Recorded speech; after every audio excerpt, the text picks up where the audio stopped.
It is an amazing turnout. I am so happy with that. Before we start, I want to use the opportunity to quickly do a few thanks. There's Neilio from marketing. He's remote. He's making sure our YouTube stream is working. We've got a camera in front here. We've got a camera at the back there. He's making sure we cut and paste and everything looks super professional. It is a huge commitment from him to be available. Sitting there, making sure everything happens. He's a pro, and I'm really thankful for him to help me. For Mel, to make sure we have snacks, and not just snacks, but healthy snacks. For Dylan, for the drinks and the pizzas, some of which are healthy. Special thanks to Andreas and his wingwoman Kat for kickstarting this new energy we have in kloofing, abseiling, and adventure meets. It has made a huge difference, and also for Andreas to pick up the meets portfolio on the general committee. Thanks for that. Thanks to the members for coming. You know, this all is for you. There's a huge effort by the committee and lots of individuals for the members. Remember, it's not what the club can do for you, it's what you can do for the club. So if you're not an involved member, become one. The club needs members to be involved because, you know, people come and go, but the club stays, and members need to be active. I think I'm preaching to the converted because you guys are here, but there's also the live stream, and I want to really make a call on members to be active.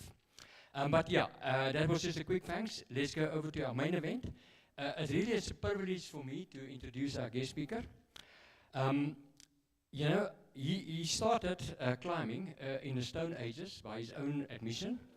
And he says that he even recalls that way back then, when he started to climb, there were 2 bolts in the Transvaal.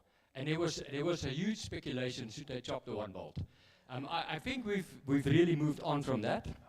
Our guest speaker enjoys all forms of the sport. He enjoys ice and snow, big wall trad, multi-pitch sport climbing, canyoneering, and bouldering. Some of his achievements, and I have a long list, but I've cut it to only the important ones, or the ones that I think was exceptional. He's done more than 215 canyoneering descents.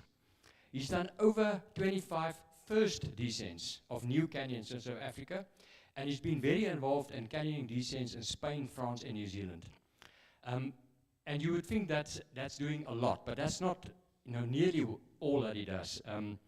He's also an educator with NQF certified in rock climbing, canyoneering, mountain walking, and wilderness first aid. And in his spare full time, he's also a scientist, and he runs a lab which specializes in water purification.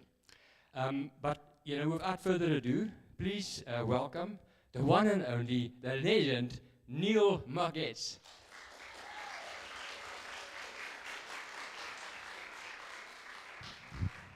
Thank you very much, Benny. And forgot to introduce Ruby, my parrot. She's here in person. So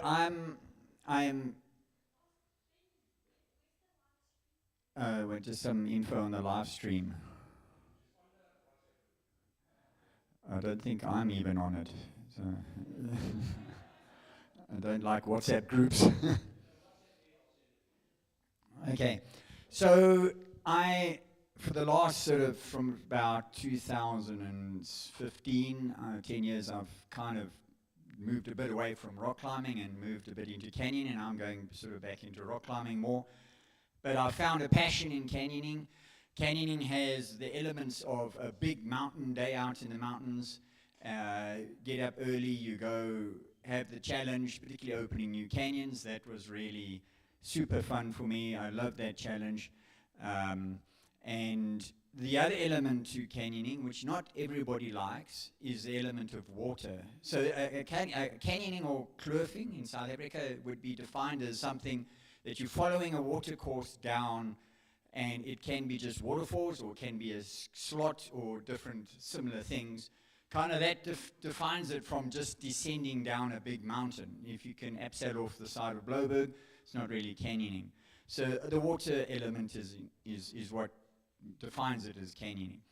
And we can have from dry canyons right up to real big flow. My passion is the flow. Like canyons are lots of flow. There's energy, there's challenge. It's really nice. So we're going to see lots of different. I put together this little limerick, I think would be the right term. There is a new wave of adventure activity that's recently hit. Kloofing or canyon is here. Let's see what's been happening. So let's go with the flow and see where we can go. Kloofing in in RSA. I had the actual original tune of the Beach Boys in my mind while I was saying it, trying to keep to the tune, and then I said USA by mistake. I also want to say thank you very much. Most of the photos are mine, but we have Neil Govender, who's done a lot of the footage here. Thank you for his contribution, and you will see his stuff from his YouTube, and Andreas's footage. Other than that, most of it is mine. One or two little bits are picked off the internet illegally, but that's not a lot of it. Okay, so let's go. We're going to tour the RSA. So first of all, let's start with something where we're familiar with. That's Magaliesburg. We start where we're good, and this is our home with most of us, and we know these kloofs very well. Groot Kloof. And the left photo, I learned to take that photo. If you climb into the back of the cave, you get that photo. So that's a giveaway. That's what we all familiar with. And we regularly guide people down it. In fact, this Saturday I'm taking another group down. And this is a video that Andres filmed. And I've put very, very clear disclaimer on this that nobody must ever do this, ever. But it is a person who jumped the abseil of Groot Kloof. Yeah, so we've got a 15-meter jump here. Get the sound? Benny? Contemplating whether I ought to be jumping or not. The water's about 2 meters deep below, which seems a little bit marginal. But yeah, looks doable. Soft bottom. And fortunately we have a nurse here with us in case anything goes wrong. And then yeah, it's good. He looks very chill. I wonder if there's any narcotics involved.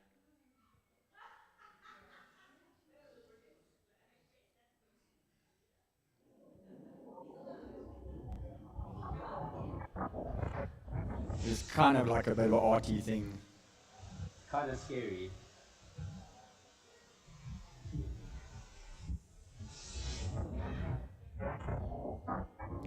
So it looks easy, but this chap is very, very technical jump. And people do technical jumps. He did what you call a scoop, where he lands into a scoop to maximize the position of the water. It's not actually something that person, he's probably done hundreds of jumps, and he has practiced the scoop technique to do high jumps in shallow water. It's a very technical thing.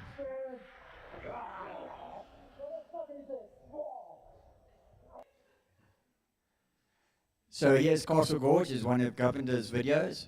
We all know Castle Gorge.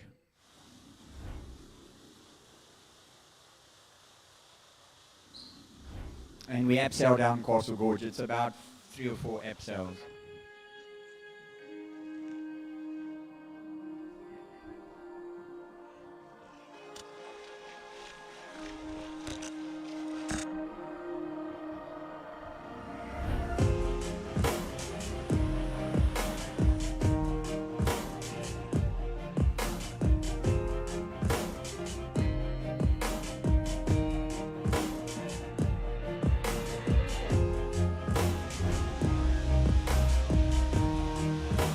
And I've kept the videos to about maximum a minute, minute and a half.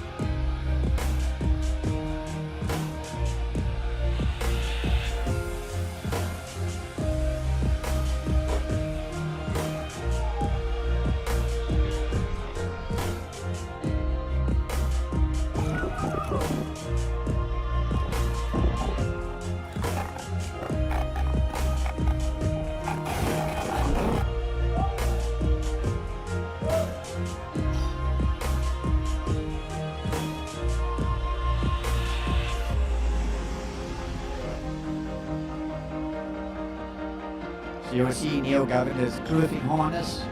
They have got these bum pads that look a bit dorky, but they're very functional.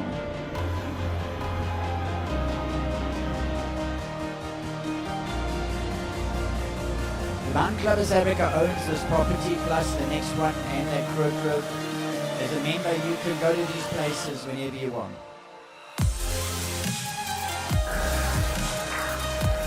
On very slippery, slimy abseils, you do the backwards abseil like that. Or like that, but that's quite tricky. So you often have to go back to the backwards abseil.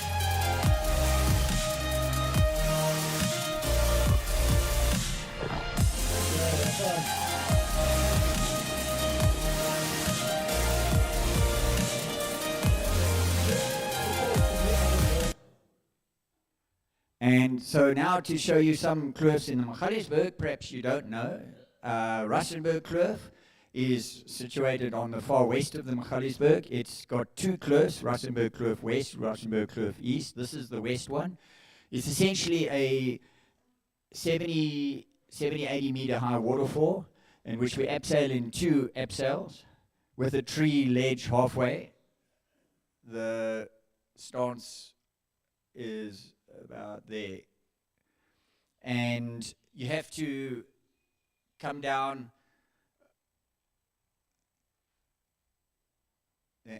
You have to start up there and you come down and you have to abseil over, and then I think this is actually the second abseil. You'll see, yeah, the higher up you do, you cross the water into a tree which is actually higher up. You'll see it.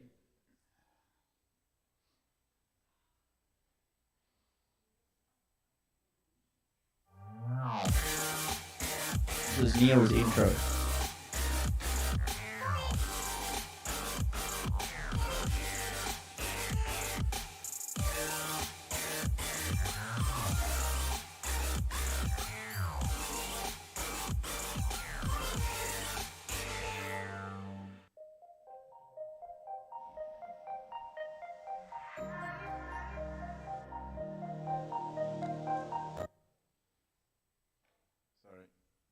I pressed the wrong button.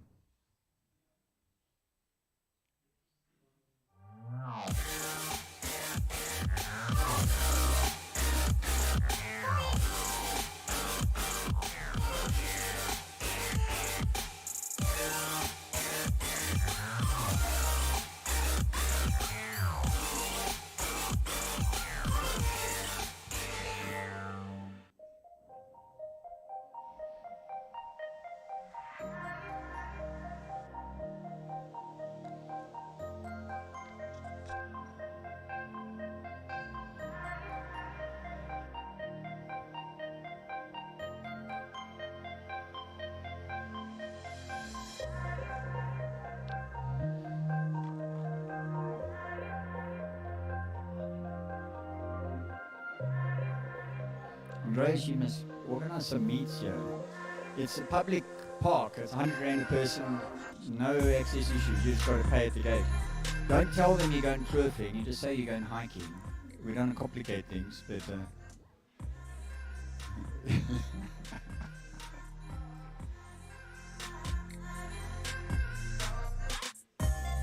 and there's probably bloody good climbing here too. So this is the standard releasable block that you put on a figure of 8.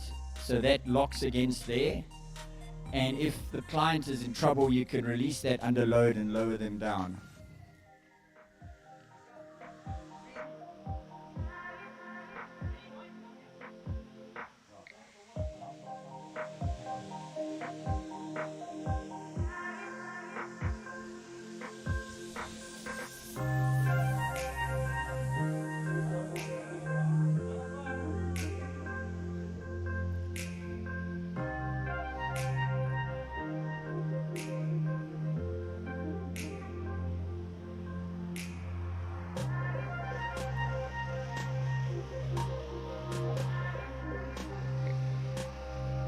We had a gentleman who was stuck.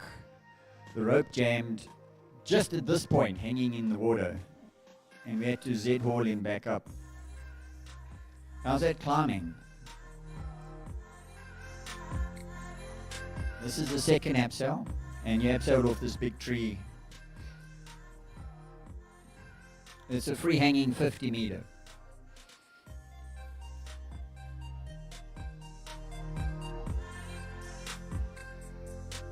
And the first abseil was about 32. This waterfall isn't always in flow. It's actually normally only flowing in rainy season. It's normally a trickle. So it's the ideal one with after heavy rain.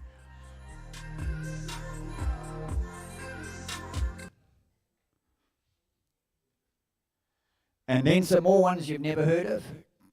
Narrow kloof, you might have heard of from a rock climbing point of view. You can abseil as a guided, as a group, but the access is kind of a bit tricky because it's in a private place.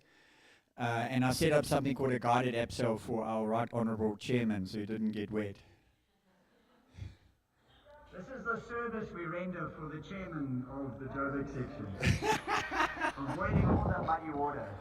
A full-on guided abseil.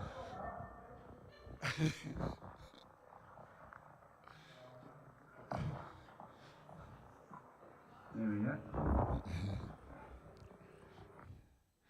And then Kwashwani Kloof is in the Kwashwani Nature Reserve. You're strictly not allowed to swim there. They don't allow you to go in the river because somebody drowned once. So we go early, we sneak in, and we abseil down and get the hell out of there before.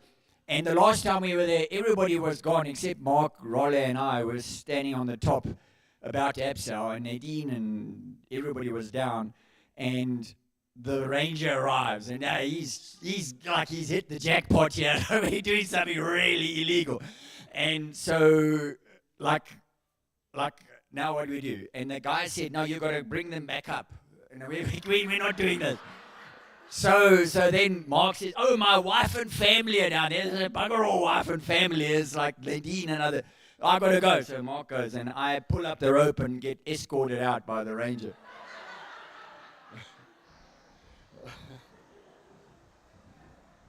It's 160 meter abseil plus a couple of other little things down in the kloof.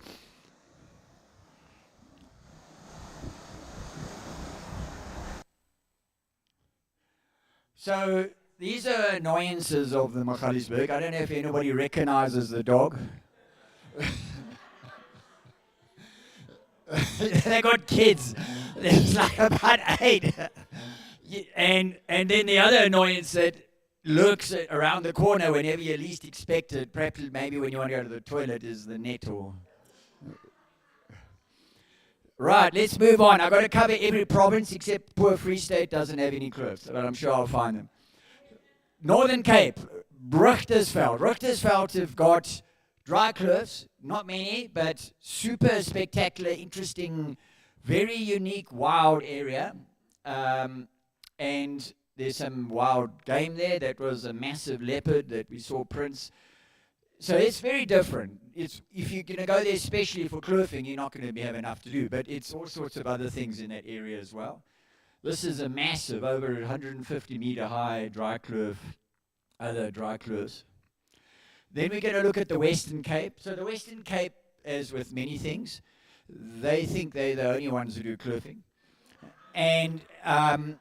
but their kloofs are absolutely beautiful. You would abseil down Dyser orchids, past orchids. They don't believe in bolts, so they have natural anchors everywhere. And that makes it like tricky because now you have to scramble 20 meters off to the right to find some scraggly tree and scramble back. And we in the northern country are just place bolts, but most of it is on private land or areas that you can do that, and it's just safer and easier. But there they go for the natural thing, and they're very cagey about their kloofs. They don't tell anybody. In fact, the route guide for all the kloofs is this big secret. But the kloofs are really beautiful, and they can be really big and spectacular. The one on the right is called Dabel's Kloof. The one on the left, I don't know, it's one of these kloofs. This is in Swellendam. They also got a Groot Kloof, which is a bit bigger than ours. The one on the right, I think, is Groothoek Kloof. It's a bit confusing, and that's going over from the for Strasbourg, not for Strasbourg. They're in from Siri's side. And I'm not sure where this is. Andrew Biertke gave me this number. One of these kloofs. They tend to have these most beautiful pools, and it's generally a trickle.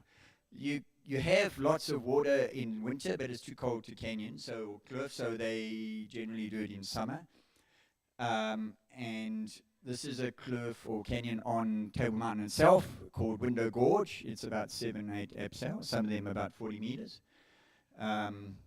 And I think the one on the bottom left is also Groothoek, the right I don't know. Then we can change from the little trickle, pretty, serene, tweeting birds of the Western Cape to the Eastern Cape. The Eastern Cape has got flow, it's got water. And generally there's two areas. The one is around the Outenico Lange Kloofberg, around Plettenberg. Those rivers flow over an area of land that's been pushed up and therefore dug in to make these narrow slot kloofs. And this is Sundrift Kloof.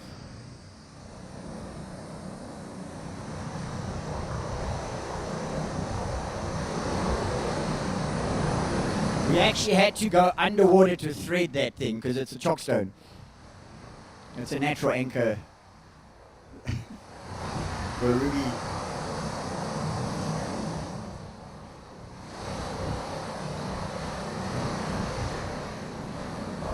Very, very tricky to handle such flow. That water is super strong. You've got to really keep it together. We're using a Piranha abseil device there because it flows and it's got it on high and very low friction mode. That's Chris Haas's video and him abseiling. And you got to make sure that there's no way anywhere on that thing that anything is going to jam. Even at the end of the rope, we set it to hover just above the water so you slip off the end. If anything jams and you're in the power of that current, you're in trouble. You're going to battle to sort that out.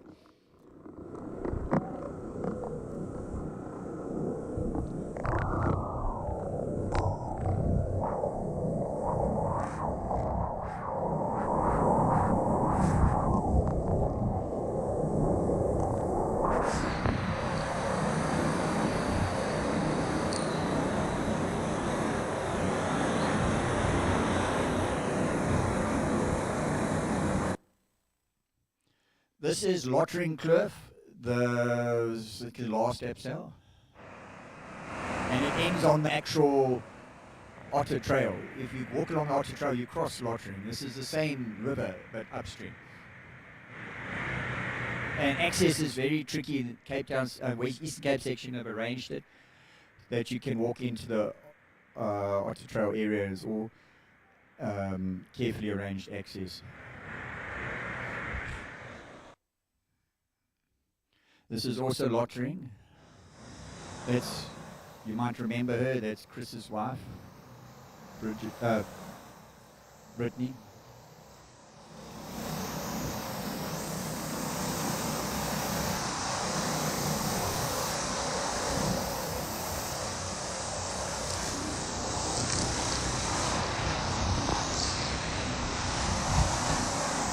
Notice we set the rope length. You just slip off the end. You don't want any issues in that current. Then you have Bobbejaan's, which is also in the Eastern Cape. Bobbejaan's Kloof has got these ancient slot canyons. So there's not a lot of water, but over millions of years, they've wound down slot canyons that are maybe up to 5 meters wide, 10 to 5 meters wide, but like 100, 150 meters deep. So they're like kind of like Grootkloof on steroids. And we went there with Magnus and we opened about 3 or 4 of them. There's about 8, and there's a very nice campsite. And there's all of these Western Cape Ruby. All these Western Cape kloofs have got, and Eastern Cape kloofs have big slogs. It's not for the unfit. You have this massive slog to the top and a long abseil down, so they're quite big days out. Again, they're also totally natural anchors. No bolts allowed in this area. So this is coming into a kloof, Charles Kloof, I can't remember. We're walking around and descending into it. This is the campsite, the general trend every day after late evening because the sun gets light, and you're just hanging everything up. So this is, I can't remember which kloof, could be Charles Kloof. And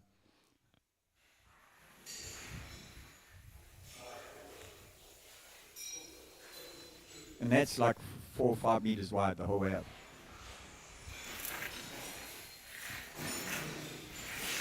Once you're in and you're opening a kloof like this, you're super committed. You pull the rope and like you can't get out. So we take a little bit of a trad rack, we take all sorts of little things to make plans. There's all sorts of tricks, like you dig a hole and you bury a rock, and you put a sling around and you bury the rock as an anchor. You do all sorts of tricks to get, this is like a 60-meter abseil, I think. That was one of the abseils. Okay. This was, I can't remember the name of the kloof. We opened it, and this ended up with like 12 abseils. You're in a video, Neil. Don't mess it up. Yeah.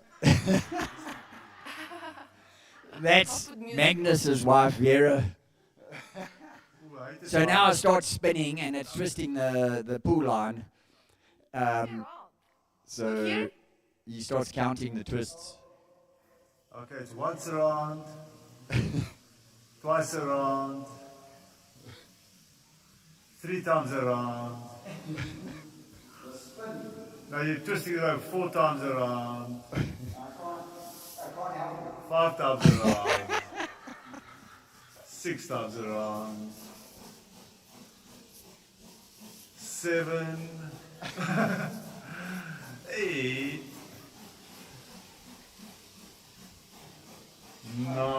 9 twists. Okay. So when you get to pull the rope, you remember you untwist it 9 times, then you pull it, because if you have a twist on the pull, the pull line can stick under the other rope or on top, and it causes you not to be able to pull it. So here's something interesting. This was one of the abseils. So I look kind of quite calm here, and anchored here was a rock or two, a small wire. We're ebbing off this very rusted small wire. And I would look quite calm, but this was the sort of expression, shit. And lower down on the same abseil, we abseiled off a hook. But I think this was worse, because a hook is like a little metal thing, they call it a bat hook, and so it was like a little jug, and we put it on this jug, and we kind of ease onto it and make sure you abseil like very softly down. But there was a pool below, so the risk wasn't perhaps as bad as this one. Let's go to KZN. KZN, we've developed some canyoning in the Rockettsburg. So the Rockettsburg canyons are more cascades, not slot kloofs, basically waterfalls. And Governor can, we've hit some real beautiful environment, mostly in Mnwini, because we're placing bolts. We can't do that in the national park. And so there are about 7 canyons in the Rockettsburg. This one is actually just outside Indisuti. It's called Indisuti Canyon, Cascade. It's about 7 abseils, I think. And that's Yaku, our Loskop guy. And he's kind of think, oh, yeah, well, I haven't got a wetsuit and I'm going into this freezing rocket.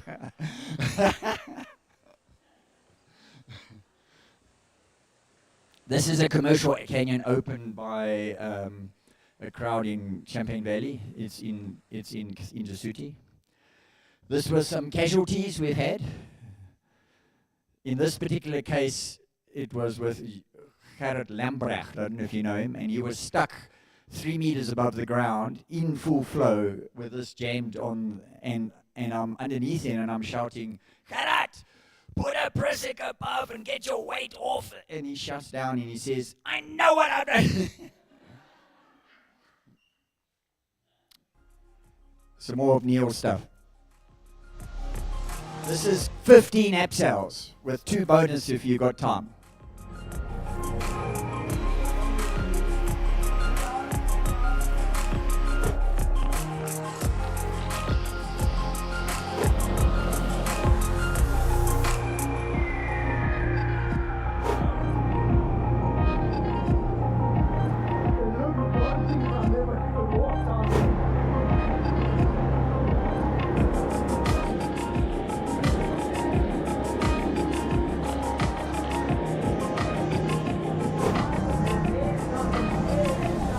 taking out a siphon.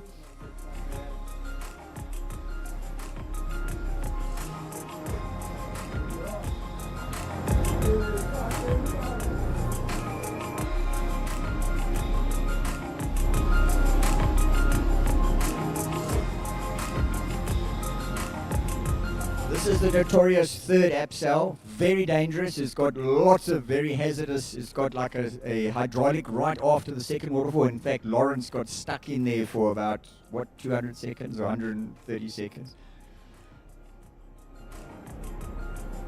Very technical flow.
I just make a note, it's not always as nice as this.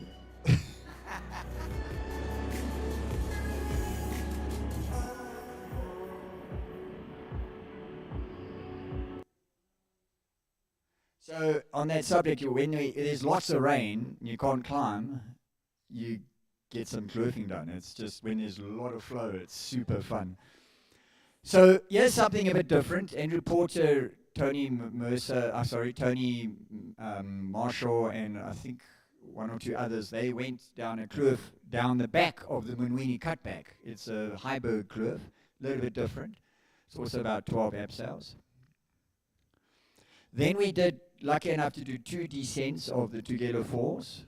The first one was when it was low flow, just to find out what the hell was going on. Then I came back and did it with lots of flow. And that photo is us as a team of doing the second descent of the Tugelo Falls in 2019, or I think, no, 2021, I think. This was stolen off the internet. I didn't go down in this condition.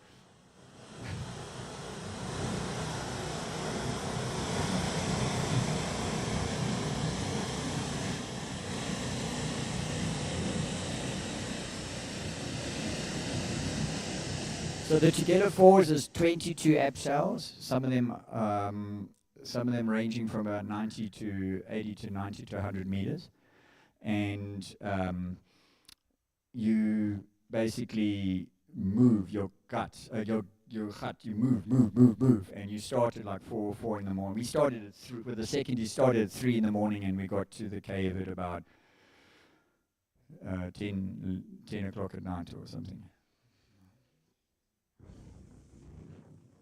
There's Lawrence rigging the start. So a Slovakian team went there and bolted it and got into big trouble. And then you can get permission to do it now. You got to do a whole sort of application and everything. Chris on the second descent. That's me on an abseil called the Porno abseil. It's got this name, the first ascensionist gave it that name.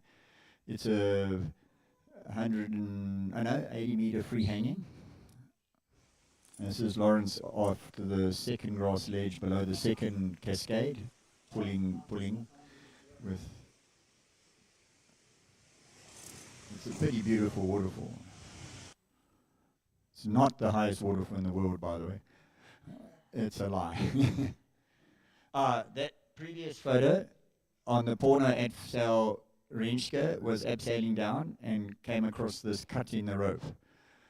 And she was pretty scared, and we Z-hauled her back, and I always keep backup ropes, and I put the second rope and lowered her off, and then we came down. It was cutting on an edge.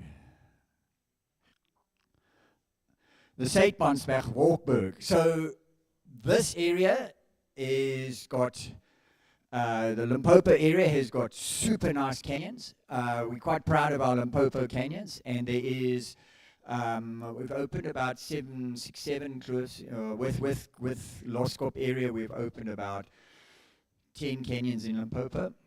This one is this faraway weird place called Hell's Hut in the Seitbansberg and Soutbansberg. It's not the South Pan, it's the Sout. Sorry, Nadine. See, my Afrikaans partner here has corrected me here. This is a slot of about 6 abseils, and it is really beautiful. The Soutbansberg is really a beautiful place. There she is in the Soutbansberg. Soutbansberg. Walkberg Mountains, this one is Gibraltar, or we call it Mankele Kloof because Gibraltar is kind of like an Anglicization. It's the town at the bottom is called Mankele, and this is 11 abseils.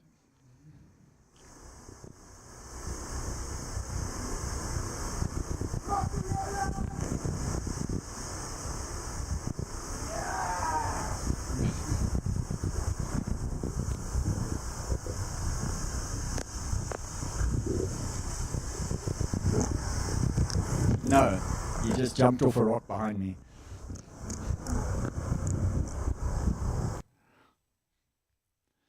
This is abseiling in flow. So what you do is you have your head down and you tuck like this and you form a pocket of air in front of your face as you're going down. And you go, I love you too, Ruby.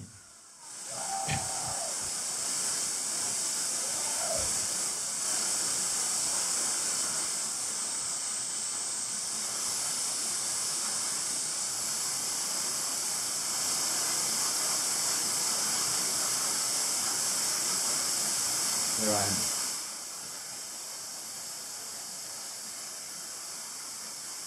Mankele, or Gibraltar. This is the first 6 abs, the second, about the 8th ab. So this is, some people are going to go there soon. This is the Wartburg and Cleopatra. And so doctor of physics, Magnus, and myself sat at the top of this. We threw a stone and counted the time, and it was like 8-9 seconds. And then we sat and we worked out how high it is from what equations of motion physics that we know. And from what I understand, that S equals ut plus at squared, and u, initial velocity, is 0, because the stone should be, and it's time squared times the acceleration, a, which is 9.8. And we did all the maths, and we said, well, this should be about 160 meters. Anybody can give a guess how high the Cleopatra waterfall is. Here's a photo.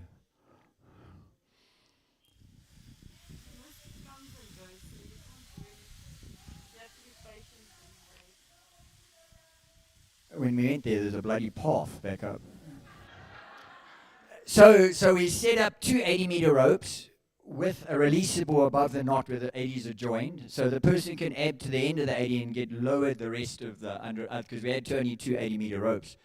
So we could max out 160, and we were worried because our calculations were so close to 160. and the waterfall is 75 meters.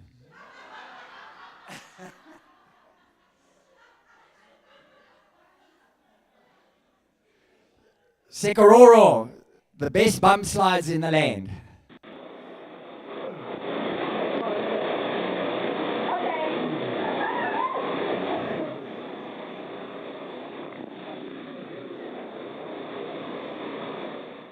So we walked around from the top in the blistering heat, and we went from the top all the way down, and that makes it about a 9 abseils, plus the bump slides, plus the final abseil. It's a super amazing day. So you do all these kloofing abseils, then you finish on the bump slides, and your campsite is like 30 paces from where you finish. It's kind of amazing.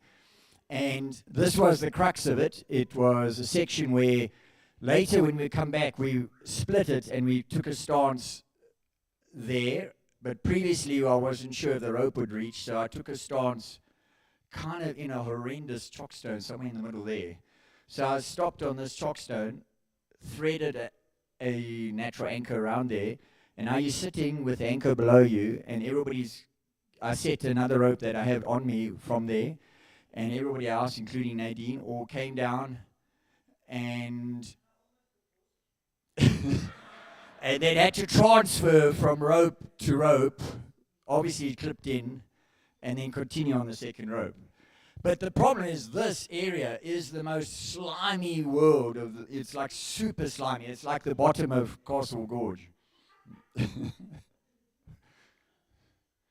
And this is the sort of last abseil. So that waterfall that you see, there's a pothole in front of it. So you got to go in, you got to swim across, climb out. So subsequently, Andreas has put some bolts, I think there, Andreas. Yeah. So you could split it, because this is a tricky pull as well. And then when we came back, so I was collecting mementos on the way back. And then we walked across the Olifants River ankle deep. And it was heavy rain that week, and the dams are all filling up. And our hydrogeologist, professor of hydrogeologist, Roger Diamond, was with us. And he gave us a confident answer that the dams will hold all the flood. By the time we came back, the Olifants River had filled all the dams, and now it was coming down over 100 meters wide and probably about 4 or 5 meters deep with standing waves. So now we had run out of food. We're on the wrong side of the river. The car is like on the other side. So we walked up and down, and we found another group who had found this old cable and made this like makeshift trolley. And with like steel beaners, we grinded our way across here with a rusted cable. And by the time that we had rigged this thing, a group of about 30 locals had gathered on the other side, who had stripped a fence. They went somewhere and took the wire off the top of a fence. And they joined about 8 of them together. And we had climbing ropes on that side, which were abseil ropes, and it pulled the trolley back. And then they pulled the trolley towards us, pulling with their bare hands with the fence wire. And we got home at about 2 in the morning. But we had like about 12 people plus a dog to get across. And the dog we put into a canyoning bag, tied it up, and he was looking out of the holes. And one person's sleeping bag fell off his bag, and it just like, there it goes. We're not going to ever see that. It's going to be in Mozambique. So this is, we just recently did a trip. I've done it about 3 or 4 times. This is Letaba Kloof. Super fun. There's a zip line there, and you get permission from the zip line people. And it's lots of jumps, lots of flow. It's a super fun. And if you go right to the bottom, it's about 6 or 7 abseils. And there's Jeff. Hey, Jeff. I'll throw you your bag. You got it, you got it. 3, 2, 1, punch it! And this is the madman of the area. That's Ruan. That thing we abseiled. He didn't abseil it.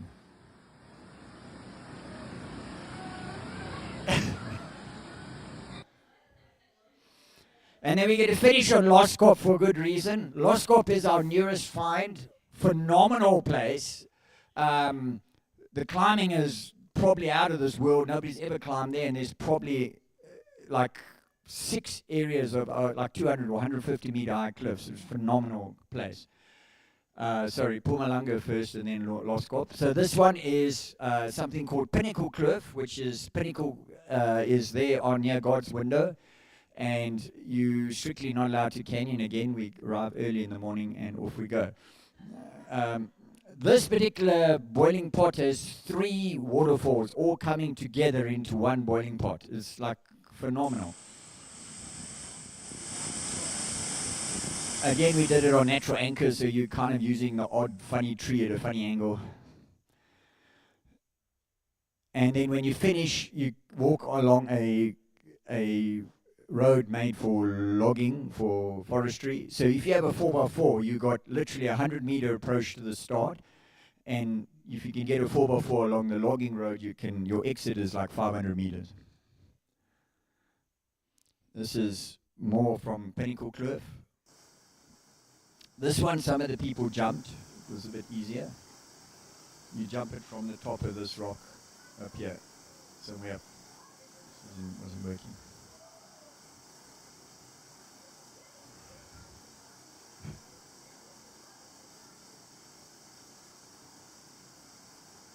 You got to kind of keep a cool head inside there because it can feel claustrophobic.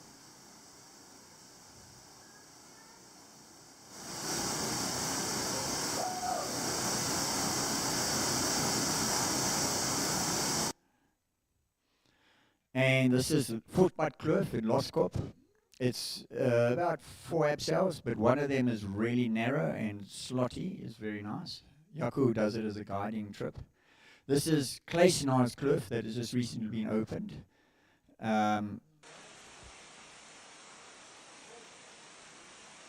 It's got only 4 abseils, but a lot of swimming. Super fun. There's a whole colony of board ibises nesting in socialize Kloof. It's really beautiful. It's probably like 150 meter high cliffs. There's not one person's ever climbed it.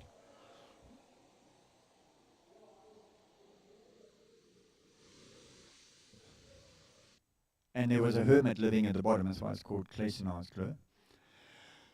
Loskop, this is the gem of the area. We did it with lots of flow. It's in Loskop, it's Skeppers Kloof. Skeppers Kloof is phenomenal. It's got these huge cliffs, massive waterfalls, really something to do.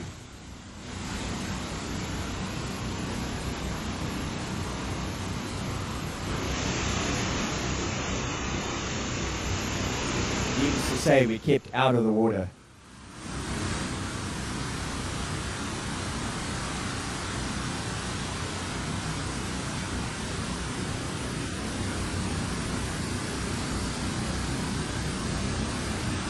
Sorry, I had funny angles.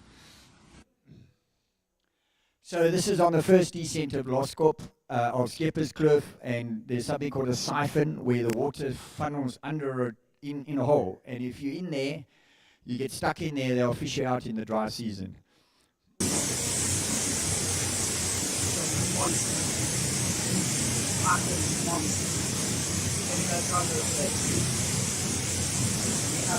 One end after that.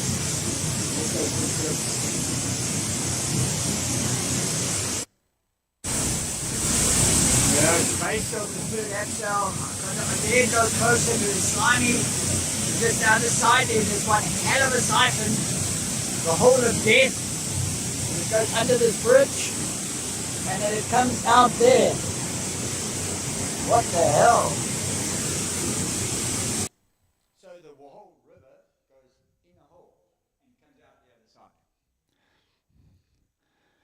And this is courtesy of Andreas. He did like a little abseil here.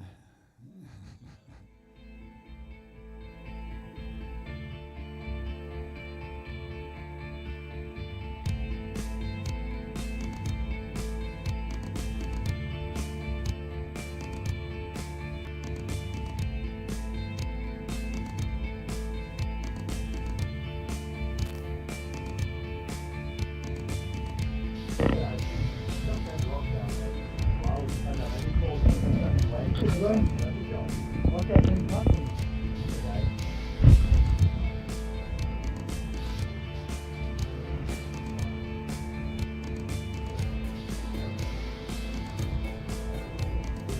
So 8 seconds, 9 seconds. Magnus and I's maths was correct because this is 160 meters. I don't know what happened. Oh, that's so fucking sweet.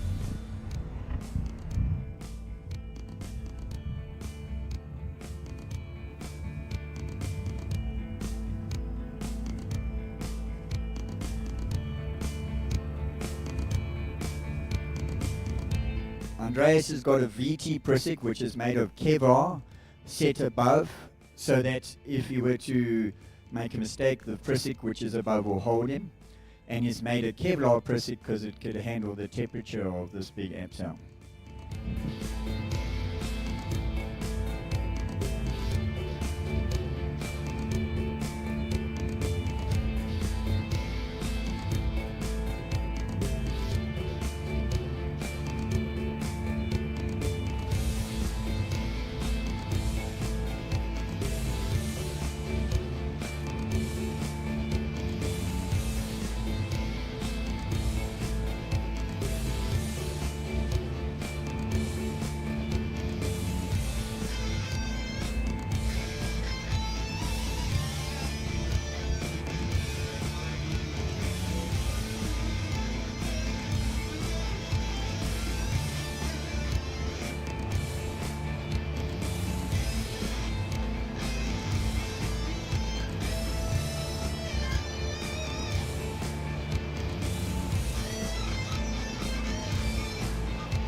Nadine and I did a 200-meter abseil in the Drakensberg, and it's actually quite tiring. It's better to have a body harness because you've got to kind of hold your body up.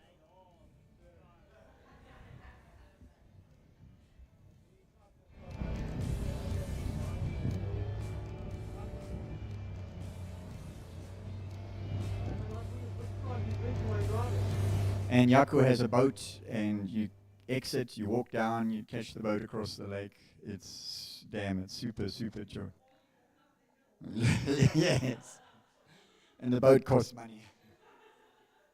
So just to advertise, this is abseiling in style with clear intent at the bottom.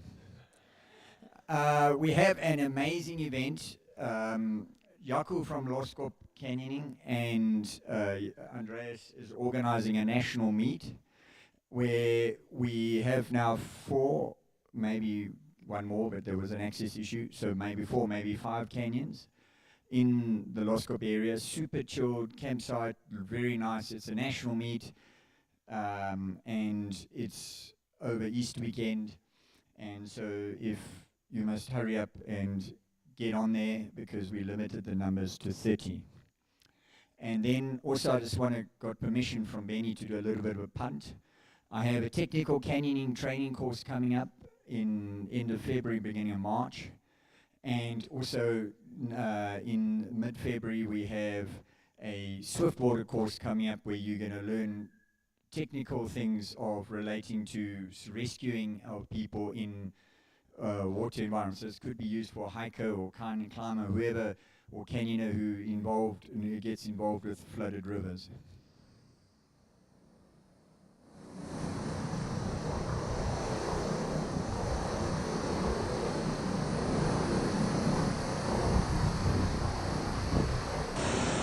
Alright, how's it guys? I'm Cameron Stock from Kloofer Rafting.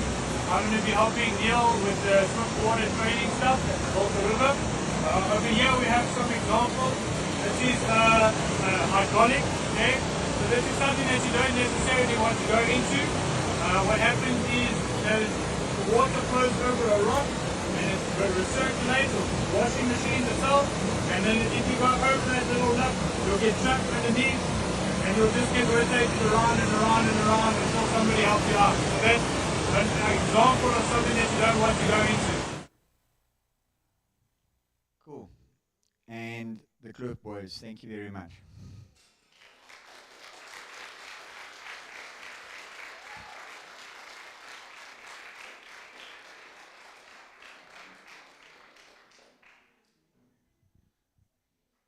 If anybody's got any questions, I answered everything. Can we use the microphone? Which province has the best temperature for kloofing in the water? Limpopo, but then you have other lurgies in the water, but actually Limpopo is probably, I think, for summer full water kloofing, super nice. No, it's not too bad. It depends. You've got to wear a wetsuit, I think. Oh, okay. If you're in stagnant water, you could get bilharzia or whatever, yeah. And if you're in the Crocodile River or the Vaal, you'll get other stuff, which is from us.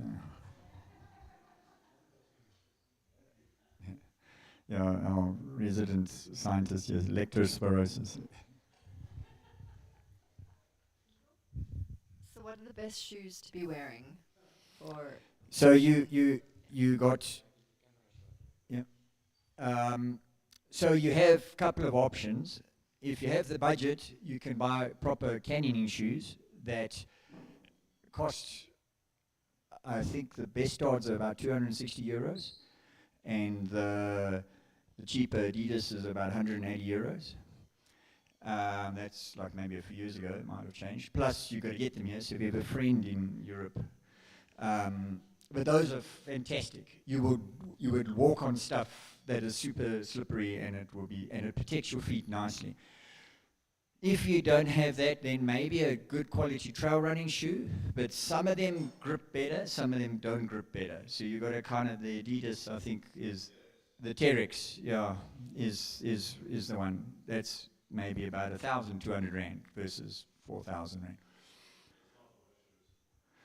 Correct. With the water shoes that people use for boating come off, Crocs or those hideous things with the big leather, the rubber sort of things, what are they called? I can't remember their name, maybe I shouldn't tell them. And those things get stones, bloodies. You don't want to get stones under. If you get a stone between your foot and the shoe, it's hell. Don't want that.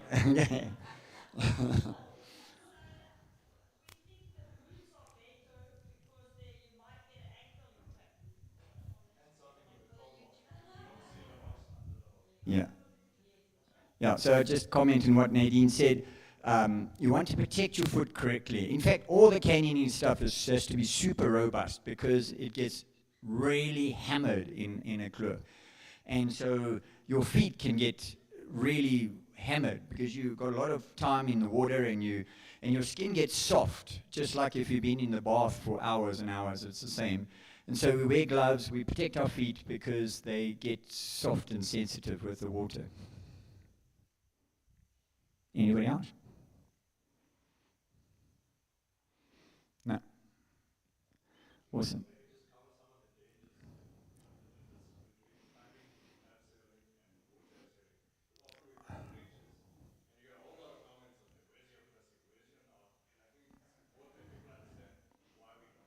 That's a very good point. So what Neil Governor is saying is, when you come into canyoning with a rock climbing mindset, it has a certain problems, because you have the introduction of water, and you'll see that abseil down Sundrift Kloof in the Eastern Cape.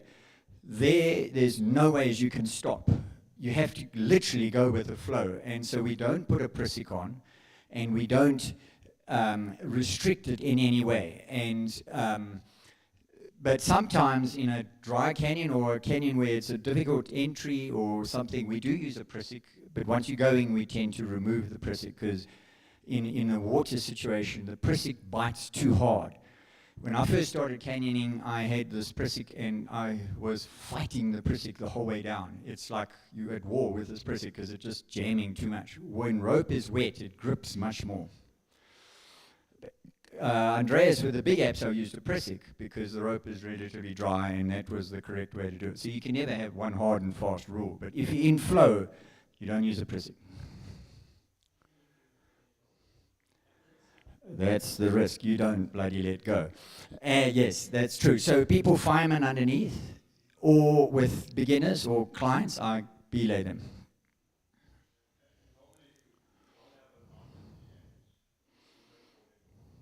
Correct. We don't put a knot on the end of the rope.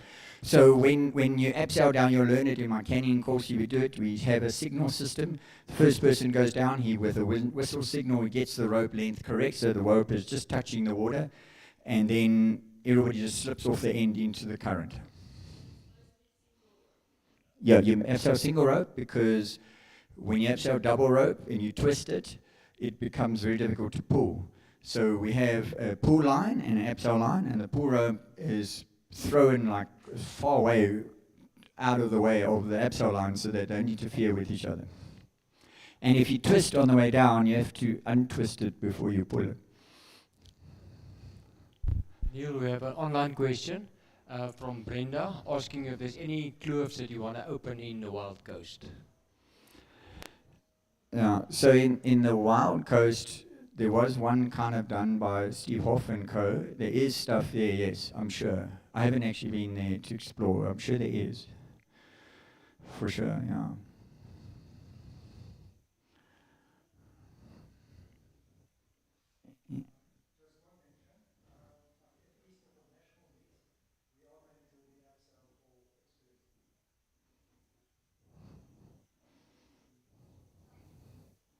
That 162, 168, depending on rope stretch.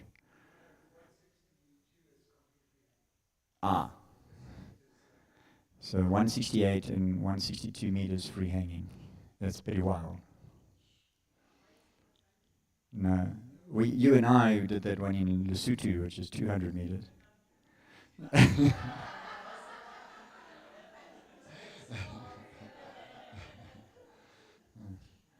Anything else? Awesome. Yes.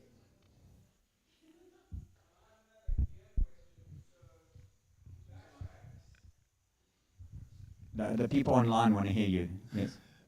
I have another gear question about bags or backpacks, because I've kloofed once with a waterproof bag and then got a hole in it, and it filled up with water, and then the water couldn't get out again, and it gets very, very heavy very quickly.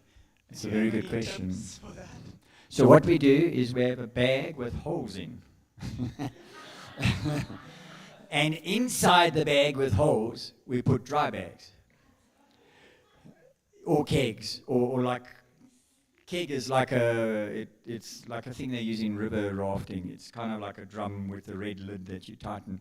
So you got to have the outside drains, but that's protecting what's on the inside, which is the dry bags.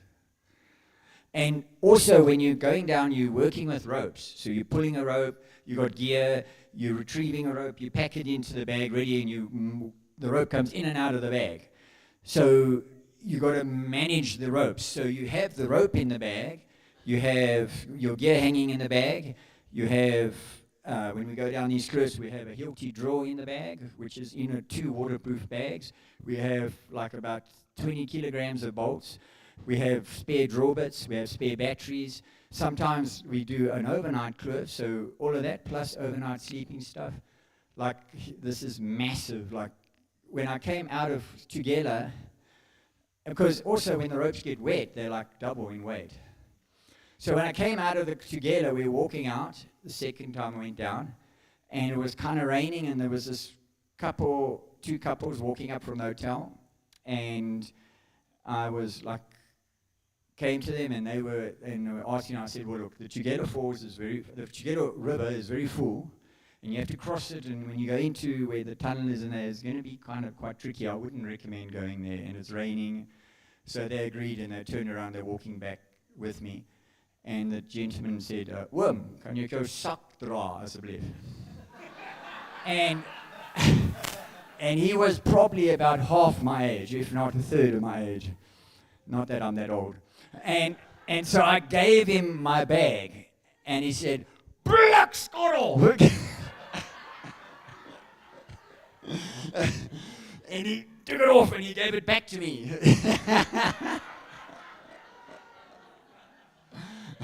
I love that. Yeah. Okay. We're all good.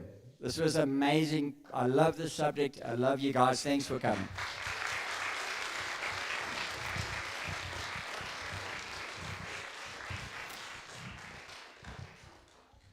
Thanks a lot, Neil. It was a great presentation. Love all the footage, and yeah, I think there's a lot of kloofing happening for us in the future, and more, not just the kloofing, but the adventure side of it. It's truly amazing.